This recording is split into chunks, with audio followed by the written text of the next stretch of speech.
E pra të dashur miqtë e mi, ja ku po ritakohemi sërish me mua Tirona Lilin, pikërisht këtu në kanalin Monitor TV,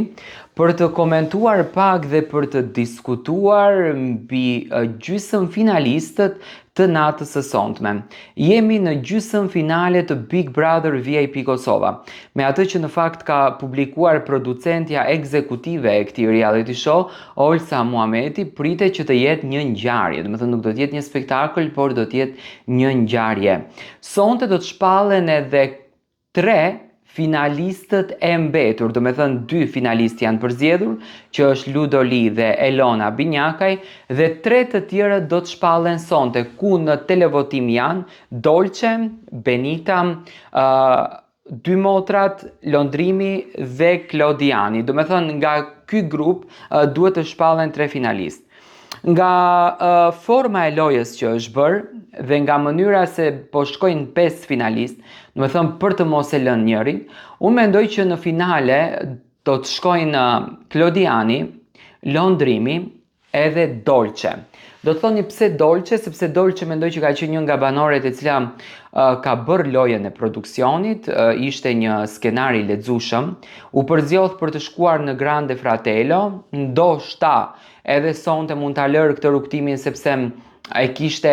Grande Fratello si fenomenin e saj, ndoshta sonde këtu mund ta mbyllën rrugtimin, nuk i dihet, por dyshimet e mia janë që Dolce do të jetë në finale. Ndërsa banorët që do të lënë shtëpinë, do të thënë pikërisht sonte që do dalin njëri pas tjetrin, mendoj që është Benita edhe 2 motrat. Por jam pak në mendyshje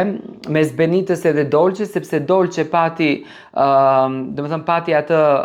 privilegjin që të vizitoj Grande Fratellon, ndërsa në këtë rast Benita mund të jetë vajza e cila do të shkon në finale.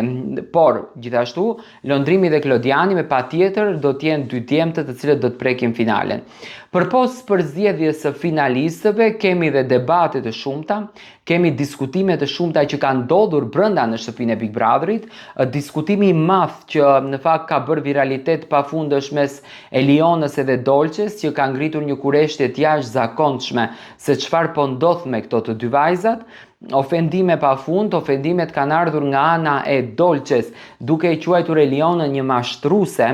ndërsa ka përçarje edhe mes Elionës, Klodit dhe Londrimit, sidomos mes Elionës edhe Londrimit, i pyetur edhe nga publiku në fakt përse përzgjodhe që të ndaheni në këtë pikë të lojës. Londrimi tha që përzgjodhem të ndahemi sepse unë tashmë do të mendoj për veten time, ndërsa në diskutimet që patën në shtëpi, Londrimi e nxori Elionën mos mirënjohëse.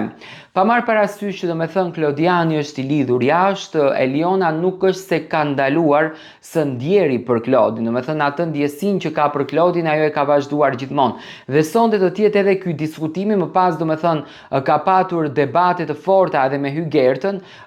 që realisht është edhe Hygerta njëra nga banoret pretendente për të qenë finaliste dhe mendoj që do tjetë finaliste, në qoftë se do tjetë Hygerta, atëherë do me thënë është në pikpyetje Klodi dhe Dolce, në qoftë se do të shkon Benita, por unë mendoj që Hygerta ka luajtur më lojë zotërinjshe dhe meriton që të jetë në finale. 5 janë banorë të cilët do të shkojnë në finale, ndërsa të tjerët do të largohen sonte në këtë pikë të lojës nga shtëpia e Big Brother. Më thoni si e prisni sonte këtë natë?